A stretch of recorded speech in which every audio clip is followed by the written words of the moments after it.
C'est une première chez Garmin et c'est même une première sur ma chaîne. Aujourd'hui, nous allons prendre en main une montre connectée qui est conçue spécialement pour les femmes. C'est la dernière sortie chez Garmin, la Garmin Lily. D'habitude, les modèles de montres connectées ne sont pas spécialement ni pour femmes ni pour hommes, c'est assez mixte. Et après, il y a des petites variations de couleurs, variations de taille qui peuvent orienter plus un genre vers un modèle, une taille qu'un autre genre. Mais rien n'est fixé. À quoi ressemble donc cette montre connectée pour femmes? Qu'est-ce que ça va donner sur mon poignet d'homme? Quelles sont ses caractéristiques? En quoi elle est plus pour une femme qu'un homme? Est-ce que c'est seulement au niveau du design ou est-ce qu'ils ont adapté le suivi de santé à la jante féminine? C'est ce que nous allons découvrir dans cette vidéo.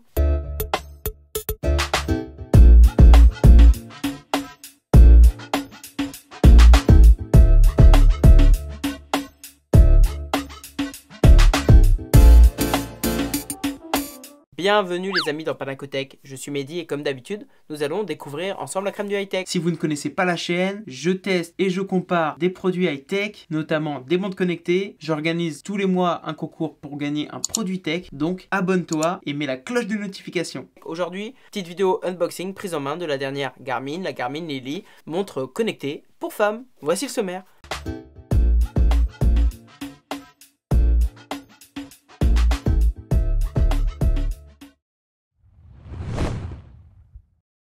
Au niveau du packaging, on reprend le packaging classique des montres Garmin, c'est-à-dire cette petite boîte un petit peu grise. Alors, on va voir au niveau de la montre. On ouvre, on apparaît directement sur la montre. Elle est assez sympa, vraiment petite au niveau du cadran. Ça, c'est, je pense, un des critères qui fait qu'elle est destinée à la jante féminine, c'est la taille du cadran. C'est une des problématiques avec les dernières montres sorties. Souvent, les cadrans sont de plus en plus grand, ce qui ne correspond de moins en moins au petit poignet. Ok, on va revenir dessus, on va regarder ce qu'il y a d'autre. Dans la boîte, on a un petit carton qui nous dit de télécharger l'application Garmin Connect et qui nous montre comment recharger la montre. Ok, donc ça se recharge, si vous voyez bien, directement sur le côté de la montre, le chargeur. Là, on a le petit guide d'utilisation de la Garmin Lily, etc. Là, le livre de garantie. Bon, on regarde, hop, à l'arrière, on retrouve du coup le chargeur. On va regarder ça, comment ça se présente. Personnellement, je m'attendais à un chargeur Garmin classique. Mais c'est vrai que c'est peut-être pas adapté à une aussi petite montre. Un chargeur classique Garmin, j'en ai un juste à côté là. Parce que là, je suis en train de finaliser mon test de la Forerunner. C'est ça. Ça, c'est les chargeurs classiques de chez Garmin. Qui sont à peu près, là, pour moi, ils étaient dans tous les modèles, sauf celui-là. Donc là, on est sur un chargeur pince qui va venir se plugger sur le côté. On enlève la montre, on va voir ça de plus près. Hop, on a du coup la petite montre, assez élégante, sympa. Premier abord, c'est vraiment une montre design très belle, avec, regardez, en fond, un petit style. On va revenir sur le design parce que je vais vous en parler. Il y a différentes gammes. Il y a deux gammes, il y a l'édition sport, l'édition classique. Et il y a aussi différentes couleurs, je vais vous les montrer juste après. Moi, je suis sur l'édition classique avec un petit bracelet en cuir italien et un cadran en acier. Ok. Je vais la mettre à charger, donc on la met comme ça, hop, tac. Je la mets à charger pour l'allumer. Après, on va sûrement devoir faire l'appairage.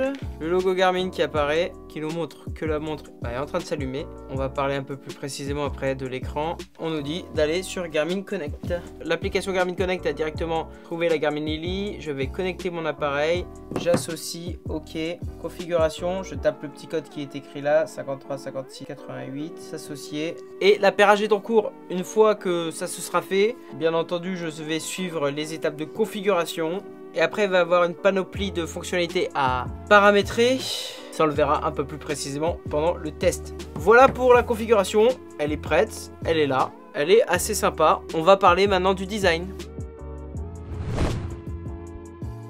Parlons du design de cette Garmin Lily. On l'a vu, premier coup d'œil, elle a vraiment une consonance féminine et là on peut le dire, elle est faite pour les femmes. C'est une montre assez discrète, l'écran est assez discret. Ça me rappelle un peu le principe qu'il y avait avec la Vivo Move Steel qui était une hybride. Bon là on n'est pas sur une hybride, c'est un écran LCD quand même derrière, mais ça reste assez discret. On est, écoutez-moi bien, sur un cadran de 34,5 mm. Ça, c'est la première fois que je teste une montre connectée avec un cadran aussi petit. 34,5 par 34,5 et une épaisseur de 10,15. Proportionnellement à un cadran de 34,5, l'épaisseur n'est pas vraiment fine, hein. On peut se le dire. Sur les Amazfit par exemple, on a des épaisseurs de 9 mm vers les 9 mm, alors qu'on a des cadrans de 42 mm. Petit format et aussi petit poids, elle est assez légère. On a une montre de 24 grammes. Je vous le disais, deux modèles, deux types de finition. Et chacune de ces types de finition aura ses couleurs.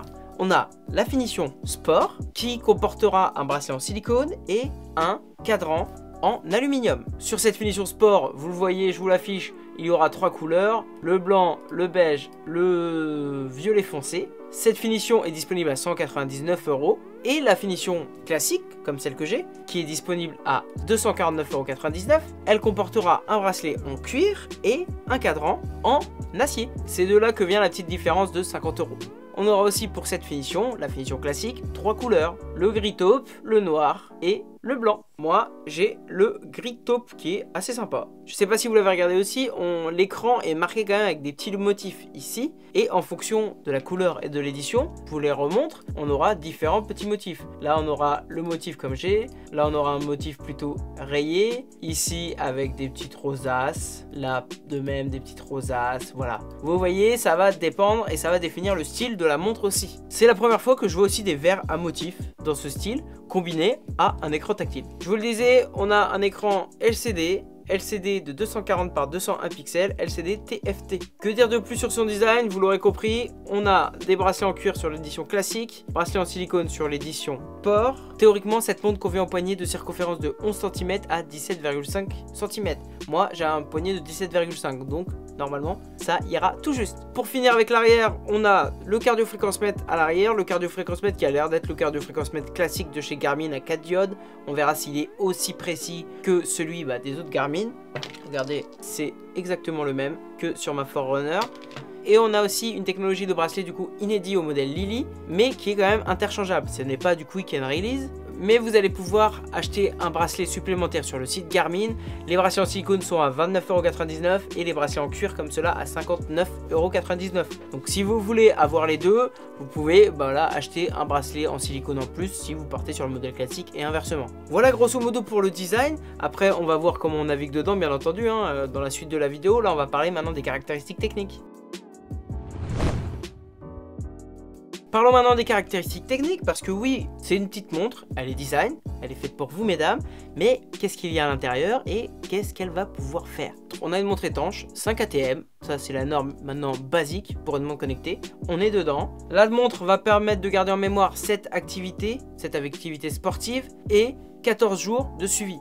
Après bien entendu si vous voulez enregistrer l'historique, il faut synchroniser avec l'application. Elle possède un cardio-fréquence-mètre qui va vous permettre de prendre la fréquence cardiaque pendant une activité, la fréquence cardiaque au repos et vous permettra d'avoir des alertes de fréquence cardiaque, qu'elles soient hautes ou basses. On aura un oxymètre de pouls afin de mesurer la SpO2, tous les petits capteurs qu'on retrouve généralement sur les montres connectées, capteurs de lumière ambiante, accéléromètre, etc. Au niveau de la batterie, on aura une autonomie théorique de 5 jours, à voir si ça les respecte, mais c'est plutôt pas mal. Grosso modo, elle embarque quand même la base d'une montre connectée, il n'y a pas de GPS intégré néanmoins, il n'y a pas non plus de version 4G qui nous permettrait d'être indépendant de la montre, il n'y a pas de micro ni de haut-parleur, mais on s'en serait douté sur cette taille de montre. Maintenant, avant de la prendre en main, on va voir qu'est-ce qu'il est possible de faire avec cette montre. Pour ce qui est des fonctionnalités, là on va en avoir quand même pas mal. Fonctionnalités basiques, de suivi de santé quotidien, le suivi de sommeil, le suivi de stress, le calcul de la SpO2, le suivi d'une activité physique, sans le suivi tracé GPS, à part si bien entendu vous avez votre téléphone associé à la montre pendant l'activité sportive. Et après on va avoir pas mal de petites fonctionnalités qu'on retrouve surtout chez Garmin, comme le moniteur d'énergie body battery qui vous donnera une note globale afin de savoir si vous êtes en forme. On aura le suivi d'hydratation, le suivi du cycle menstruel, on s'en serait douté parce que déjà cette fonctionnalité est présente dans beaucoup de montres. Alors là, une montre spécialisée pour la jante féminine, il fallait bien entendu ce suivi. Le suivi de respiration, puis on va aussi retrouver quelques fonctionnalités smart, que j'appelle smart, comme les notifications d'appel, les messages, les SMS, etc. Il est même possible, si vous avez un téléphone Android, c'est pour ça que je l'ai couplé avec mon téléphone Android, de répondre aux SMS. Ce sera sûrement des réponses rapides, comme on retrouve sur d'autres Garmin, mais ça, je vous en dirai un petit peu plus lors du test. Autre fonctionnalité smart, ça va être des fonctionnalités de suivi de sécurité. Si vous avez un incident, si vous êtes en insécurité, en situation d'insécurité, vous allez pouvoir envoyer une alerte, un SMS, un message à un contact qui est paramétré dans l'application. Et pour finir, vous allez pouvoir aussi charger des événements de votre calendrier dans la montre afin d'avoir des rappels. Voilà pour les fonctionnalités. Maintenant, on va voir comment on navigue dans cette montre ensemble, la petite prise en main. C'est parti. Pour activer la montre, il faut lever le poignet. Ça va être sûrement paramétrable aussi dans les fonctionnalités si on veut pas qu'il y ait l'activation au lever de poignet, si on veut l'activation au toucher. Bref, ça on le verra plus pendant le test. Ici, là, il y a un petit rond. Là, on va avoir l'heure, mais là, on a un petit rond qui est en fait le petit bouton qui va nous permettre d'accéder au menu principal.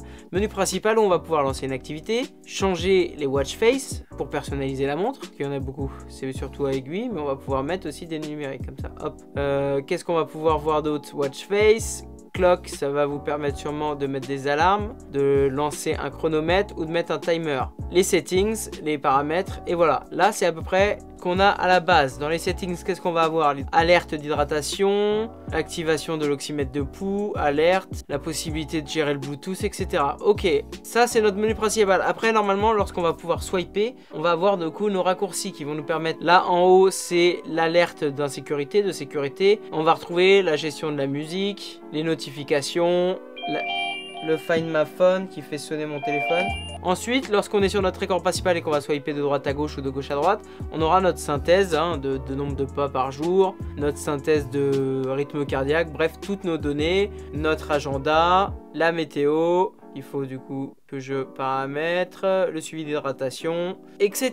Donc on va rester sur une navigation assez classique avec un bouton pour accéder au menu principal pour lancer une activité et après du swipe, haut en bas, bas en haut, droite à gauche et voilà. J'ai quand même hâte d'aller voir ce qu'elle donne en utilisation. Est-ce que au jour le jour elle est sympa à utiliser? Bon, j'avoue que c'est pas mon style de montre parce que c'est plus pour femmes, mais je vais quand même l'utiliser comme toutes les autres montres et je vous ferai mon petit rapport, mesdames et messieurs, parce que ça peut vous intéresser. C'est dommage que je l'ai pas eu un petit peu avant parce que là il y a la Saint-Valentin qui est passée, mais j'aurais pu vous en parler pour une sortie de Saint-Valentin. Mais on sait qu'il y a la fête des mères qui va arriver, on sait qu'il y a des anniversaires tous les ans, bizarrement, je sais pas pourquoi tous les ans il y a des anniversaires, donc ça peut être l'occasion, si je la valide au niveau de mon test, de l'offrir et de permettre d'avoir une montre jolie, connectée, qui aura potentiellement tous les avantages d'une Garmin. Voilà pour ce qui est de la petite vidéo prise en main déballage, j'espère que vous l'avez apprécié. Si oui, on lâche un petit pouce bleu. Vous le savez, je le répète tout le temps, tous les mercredis soirs, je fais un live sur ma chaîne Twitch. Mes lives ont différentes thématiques. Je peux vous présenter un produit comme je viens de vous le faire dans cette vidéo en direct. Là, je ne l'ai pas fait mercredi qui arrive parce que il y a déjà une montre. Je vais vous présenter la Mi Watch. On va la déballer ensemble, on va la prendre en main ensemble. Donc, je préférais vous faire une petite vidéo sur cette Garmin Lily. Mais dans tous les cas, n'hésitez pas à venir rejoindre la chaîne Twitch, à venir un mercredi soir à 18 h pour parler. Si vous avez des questions, si vous avez des questions sur cette Lily, par exemple, vous pouvez venir. Peu importe de la thématique du live, je réserve un petit temps de questions-réponses à la fin. Donc, venez. Et si vous n'avez pas le temps de venir au live, il y a toujours le Discord pour poser vos questions. En attendant la prochaine vidéo, vivez à fond, vivez high tech, merci et à bientôt sur ma chaîne.